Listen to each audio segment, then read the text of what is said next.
Magandang hapon sa inyong lahat. Ito po si Herbert Curia, author-promoter ng The Critics Promotion. Ang ating boses at konstruktibong kritisismo, opinyon, komentaryo at konsultasyon sa linggong ito. Kakibat ang ating pananalig sa ating banal na Panginoon Diyos, banal na Panginoon sa Kristo at gabayan ng kaliwan ng kaliban na Santa Maria, ay hinggil sa issue ng BP Sara threats amid house politicking and force against OBP. Boys no politicking and unitedly serve the people. Issue ngayon yung pangyayari sa Batasang Pambansa o Congress nang ikulong at i-contempt itong Chief of Staff ni OBP at ito ay binisita at sinamahan ng BP Sara sa Congress at tumuloy sa office ni Congressman Tere Pulong. Subalit nagsagawa ng conference ang committee na naghihir sa kanila na ilipas sa Women Correctional itong si Attorney Solaika dahil sa security threats. Yun. Ito yung ating tinungyan ng topic. Siguro napapanood nyo yan yung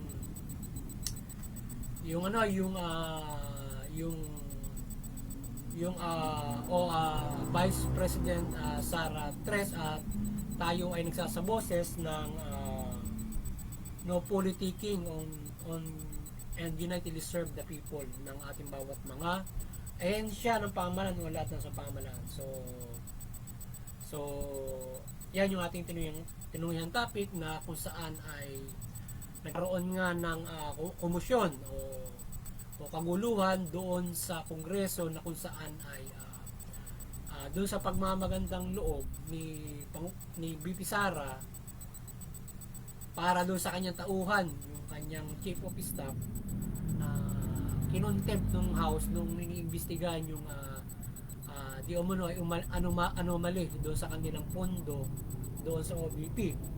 So ngayon ay nagkaroon ng parang minasama nitong mga nasa panel nung nag-iimbestiga sa kanila yung pag-concern ni BP Sara. Nagsagawa ng conference, pinapatransfer ngayon yung kanyang Chief of Staff sa Women's Correctional. So ang syempre itinanggi nila yon, kanilang ayaw nila na sila ay madala roon. Ngayon ang nagdulot ngayon ng pagpapanik at ang para nagkukumbulsyon na nagsusukan na di umano yung si Attorney Solaika at yan ang naging problema, doon na nagsimula yung gulo. So hindi pumayag yung panig ni BP Sara at nagkaroon ng health sickness o napersa sa sitwasyong ito si Attorney Solaika at si BP Sara ay nahingi ng saklolo subalit hindi sila agad inintindi. So nang mabigyan ng atensyon, nang mabigyan ng medical attention, nagpalipat-lipat pa ng hospital at sa veterans na sila kumantong. So sa pangyayaring ito, muntik pang saraduan si BP Sara ng isang pulisya tayon o maaaring nasa sergeant at arms o etc. At nagalit na si BP Sara at nakapagsalita ng kung ano-ano at halos itirek niya si Pangulong Marcos at Ginang Arneta at Speaker Romualdez sa kapihan na inabot nila. So, ngayon, kaliwat ka ng kaso ang inihay kay BP Sara, gusto pa siyang tanggalan ng lisensya bilang lawyer at i-impeach siya. So, yun yung nangyari na naging kaguluhan.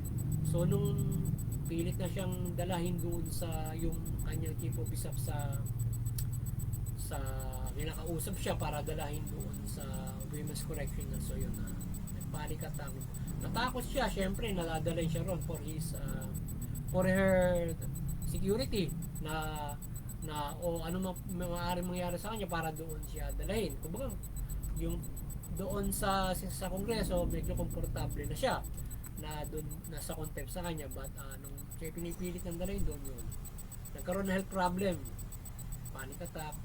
So ayun, matagal bago nabigyan ng medical attention di umano sa paghingi ng tulong. So ayun, halos mamatay-matay siya doon sa kanyang pagsusuka di umano. So yun, nadala na sa iba't ibang ospital, nagtapos doon sa veterans. So yun, ang problema, munti ka ng saraduhan si BP Sara doon sa ng ambulansya, nung pito ng ambulansya, sa puwet ng ambulansya. So ayun, ay malinaw na threat yun. So under critics promotion at People's Anti-Crime Promotion, yung ating anti-criminality promotion, ay mari sumusuporta sa mabuting pamamahala, patas ng hustisya at karapatang pantao.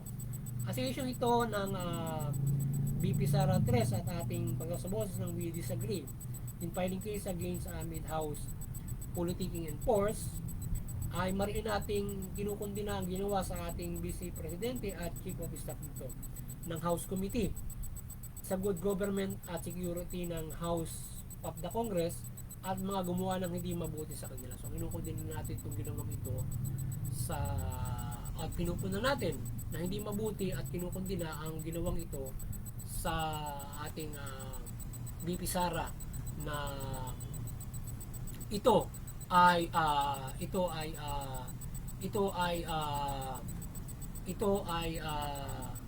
isang mapang-aping mapang-aping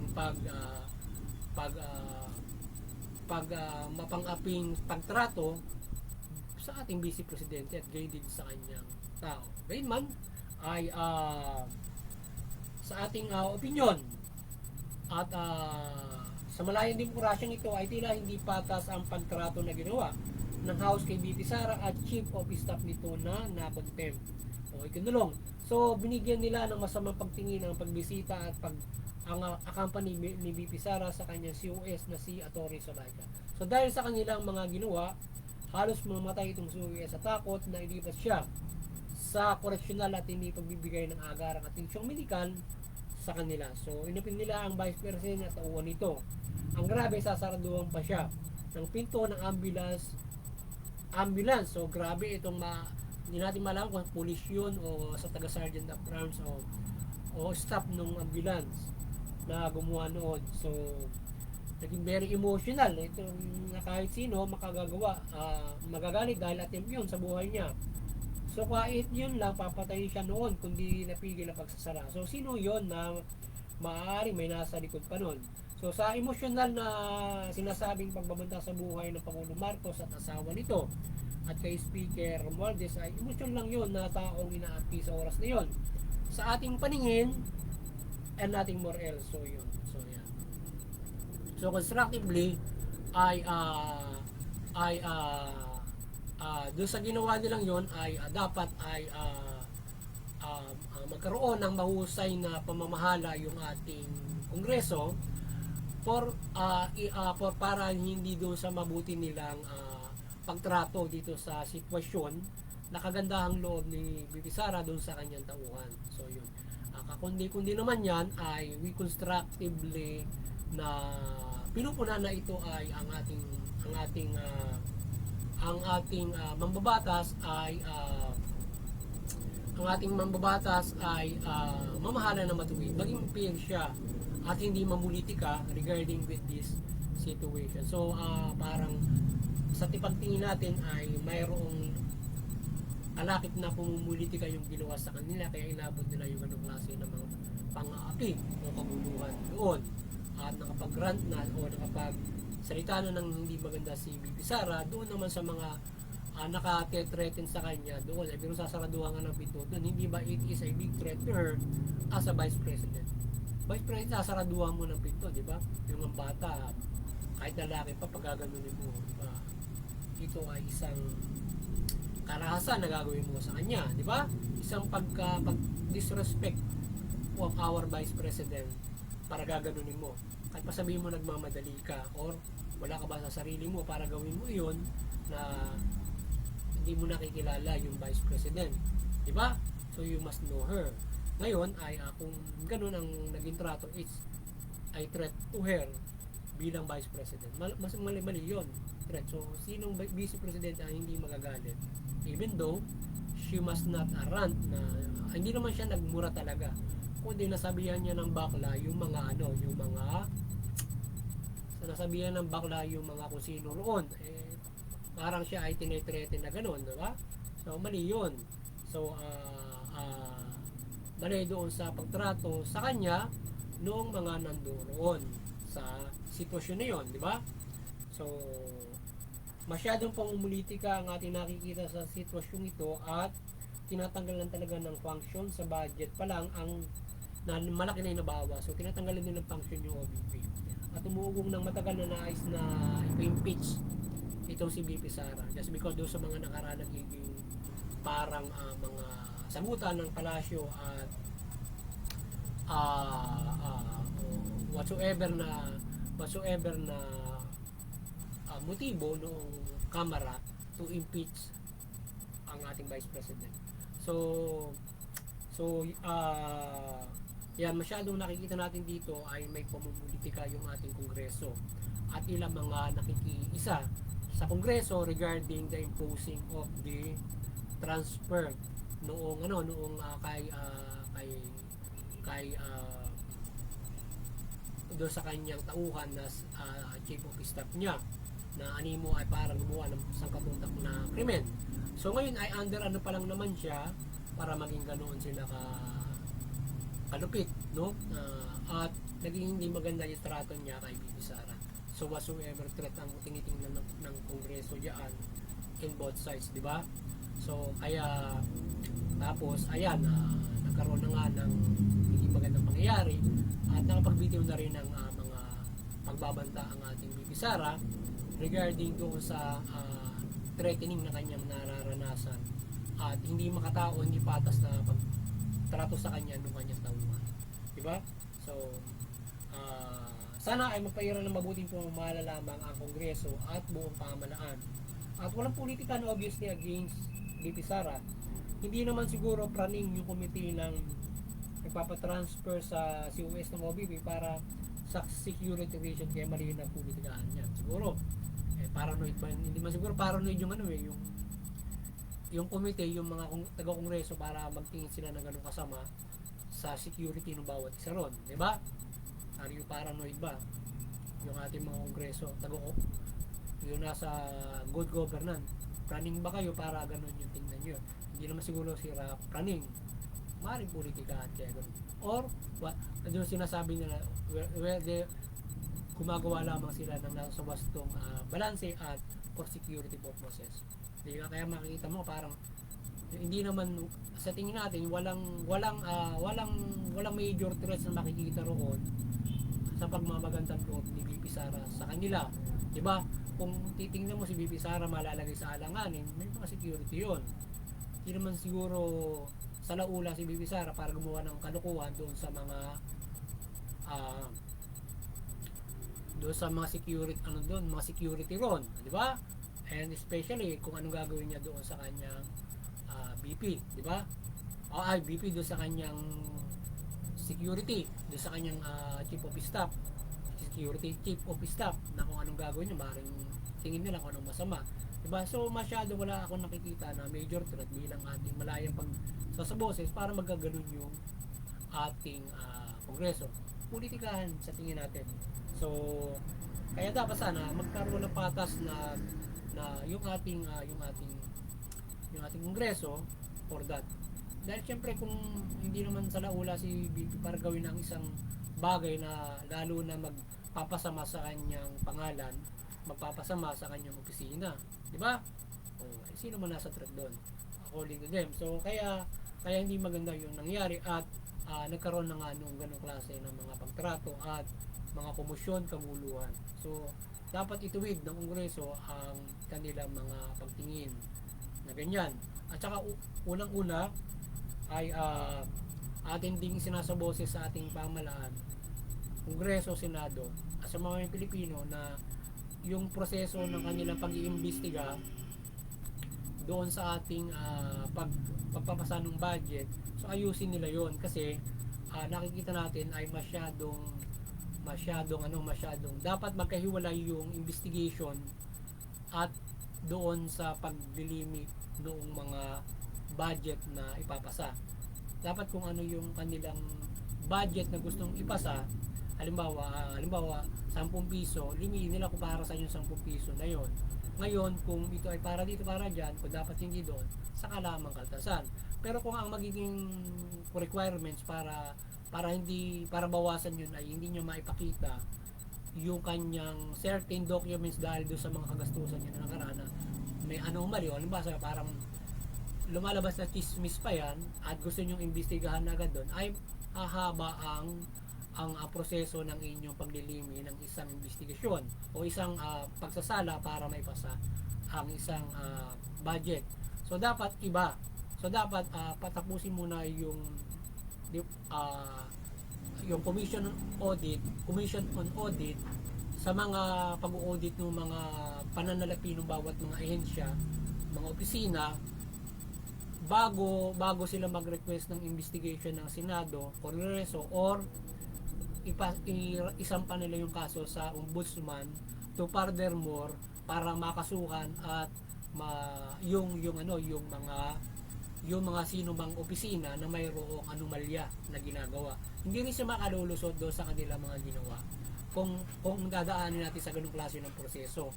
Kasi yung ginagawa ninyo, malinaw na parang kayo namumulitika na sa abot ng inyong sa inyong mga kaalaman, parang si BP lang sa tingin niyo si BP ay mayroong ginawang anomaly.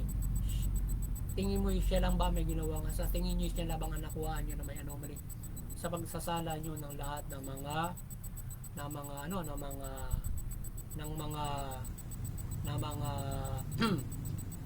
mga pondo ng mga nakaraan budget. So kung tutuusin niya ay lalo na kung iimbestigahan niyo lahat ng budget noon, di ba?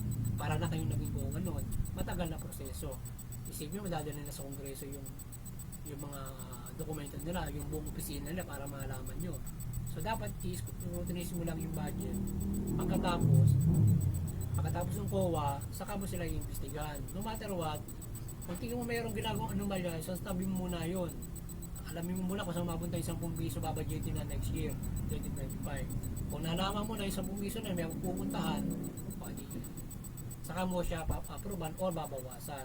Hindi excuse mo kasi ayaw ipakita yung dokumento, di ba? Yung excuse nila yun hindi yun, wag na muna. Or halimbawa kung yan ay audited na, audited na ba yan? Okay, sige, larga na, di ba?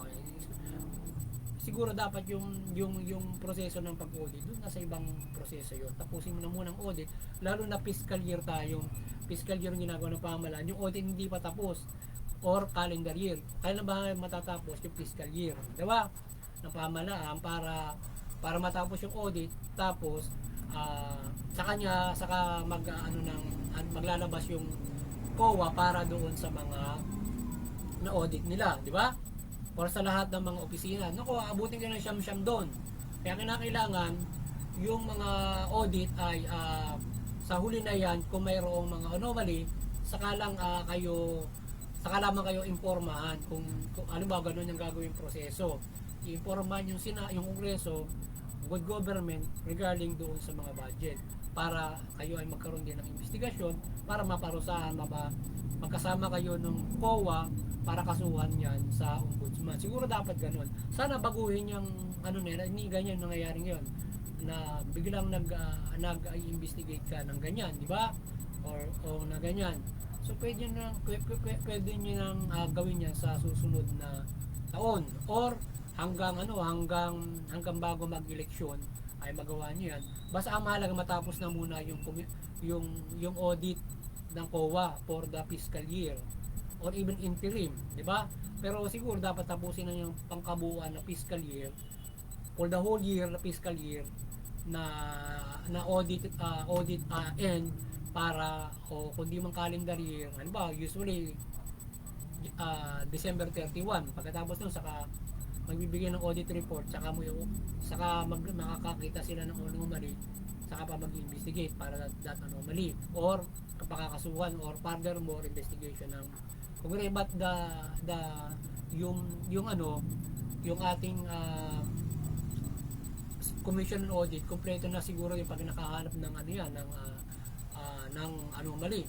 So ngayon, kung kailangan na ibigay niya sa Kongreso para for furthermore at sila ang magsampa doon sa ombudsman, pwede siguro ganun.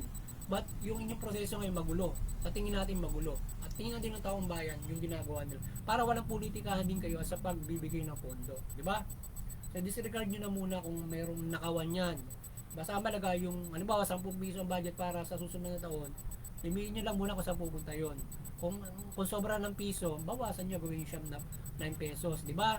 Ngayon, kung hindi naman ay ibigay nyo lahat yun. Kasi, you don't have to delay the service of any offices na dapat maibigay.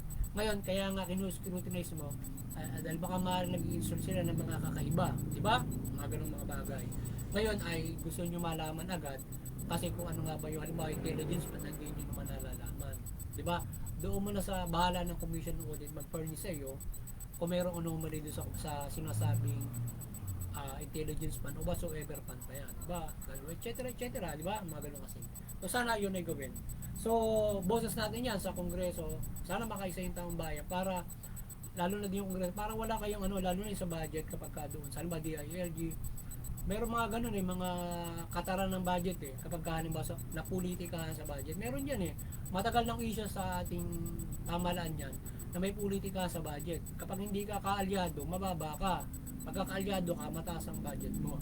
Siyempre mas mataas yung serbisyo mo kapag makapagsiservisyo ka na marami kapag kayo mataas ang budget, di ba? Lalo na sa korupsyon, di ba? So kaya dapat kung tutusin nga halimbawa bago mo tingnan yung opisina ni BP Sara, lahat i-audit mo, hindi nagbuka kayong COA kapag in-audit nyo lahat. Ang sinasabi nyo, yung may alingas-ngas lang, di ba? O, ipagpaisan, tabi mo na muna yung alingas-ngas, patabusin mo na muna yung commission and audit bago kayo gagawa yan. So sana ganun ang gawin ng ating good government and accountability, di ba? So ating boses sa ating Pangulong Marcos na mag-reunite na muli sila ni BP Sara at maging matibay na magkakampi para sa paglilingkod sa bayan. Mahalaga ang unity ninyo upang ang taong bayan at bansa ay makinabang sa mabubuti ninyong serbisyo. Yun. Sana mag-reunite na ulit sila at sila ay magkaroon ng mahusay na suportahan para sa paglilingkod nyo sa bayan. So ibigay kay BP Sara kung ano yung dapat nyo na ipaglingkod para makapaglingkod siya ayon sa budget na kanyang dapat na maging budget. So at kung mayroon mang ano man yung kanyang inilay doon na budget, ibigay nyo. Lahat yun para makapaglingkod siya ayon sa mahusay niyang mga pagsiservisyo mula doon sa kanyang opisina. Diba? So kayo din naman mga senador, mga congressman, meron din mga pork barrel kung tutusin nyo ay yung mga senador at congressman, dami yung mga pork barrel na puro nauwi sa katiwalian, di ba? May mga nakukulong pa sa inyo, di ba?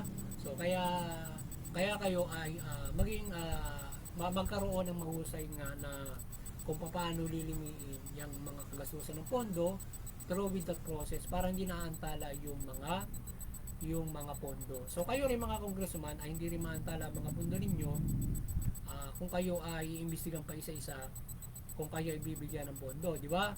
Kung doon sinabi ba opisina ni Congressman Juan, paano ba ibibigay yan? Dapat i-audit muna, di ba? Paano?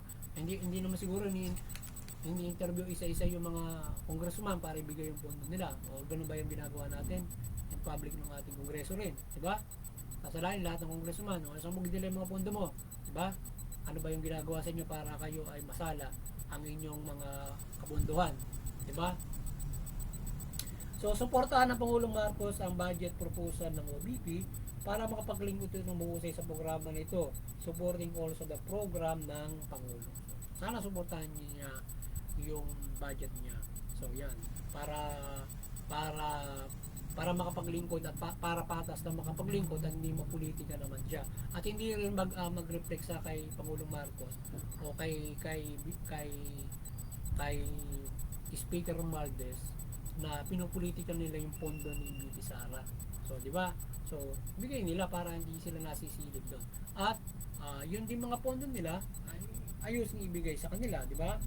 So, doon sa kay Speaker naman, we voice unity with BP Sara at walang personalan to govern good fairness. Sana makipag-unity na rin si Speaker at unawain din niya yung sitwasyon ni Bibi Sara na siya ay nagkaroon ng ganun. Kahit naman po kayo ay makapagsasalita din kung ang buhay ninyo ay nalalagay sa kagaya nga nung sinasabi mo ay kayo ngayon ay medyo nagiging seryoso dahil sinabi ni Bibi Sara, pero Bibi Sara also is naging ganun sa kanya na magsalita ng dahil because yung kasaraduhan nga ng ito marahil ito ay hindi marahil kundi kitang kita na siya ay nalalagay sa threat ang buhay niya, di ba? Okay, kung kayo ang gaganunin, di ba mahirap magagalit kayo, di ba? Kulang murahin nyo rin si Bibi Sara, but syempre pairalin nyo yung batas. Ngayon, siguro mag-unawaan na lamang regarding sa mga pangyayari na ito na para nagkakaroon nga ng politikahan at who is under the politicking under this, di ba? So kaya siguro para maiwasan yung sino ang namumulitika at mayroong mga interes sa bawat isa at gusto maglabanan ay mag-reunite na lang at ibigay na lang yung budget niya. Ngayon kung halimbawa doon sa sinasabing pag i-investigate ng kanyang budget nung nakaraan, so patapusin na yung commission on audit, saka siya imbestigahan siguro mga ganun kung ano man yung anomaly na nakukuha ng good government na panel o galing man sa interim ng COA yan, dapat tapos muna yung yung audit bago ganun siguro. So sinusuportahan din natin yung akap ng ating speaker. Naway ang budget ni BP ay naway kanya rin sumunod. Sana magsuportahan sila ng budget. So kung yung akap project ng ating speaker at ng DSWD, sinusuportahan natin yan na makatulong yan sa inflation, gano'n. At napalaking budget yan, 36 billion. Yung kay BP Sara, 2 billion lang yun, di ba? So sinusuportahan natin yan, suportahan yung 2 billion ni BP Sara at sinusuportahan natin yung 36 billion ninyo para itulong nyo sa mga taong bayan. So ang inyong mahuhusay na programa ay malaking tulong sa tao.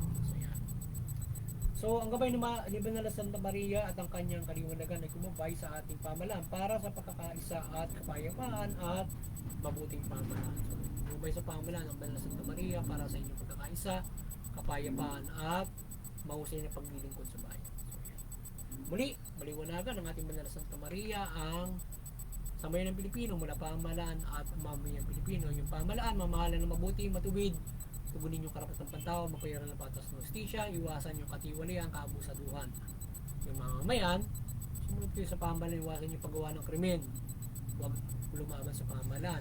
Bangko, suportahan yung mabuting pamamahala, patas ng hustisya, karapatang pantao, pagpapaunlad ng basang ito. At higit sa lahat, tayo ay at nang tayo ay makapamuhay ng masagana, mapayapa at magaan na pamumuhay. At higit sa lahat ay tayo ay makapananampalataya sa Panginoon Diyos ng maunlad, mapayapa, protektado ng pamahalaan o walang kaguluhan, sapagkat napakahirap ng palataya kung tayo ay may kaguluhan, naghihirap ka, di ba? Kung naghihirap ka na andun ang tukso ng krimen para makatawid ka sa gutom mo, di ba? Kung andyan ang kaguluhan, ikaw ay apektado, di ba? Kung iba't ibang mga bagay na nakaka-apekto sa atin. So, kung tayo makapumuhay ng magaan, mas makapamanampalataya tayo ng Diyos. Yan. Magandang hapon sa inyo lahat at sana lang pagsubukan naman ang The Critics Promotions ng konstruktibong kritisismo, opinyon, komentaryo at konsultasyon sa linggo. Magandang hapon sa inyo lahat at God bless you.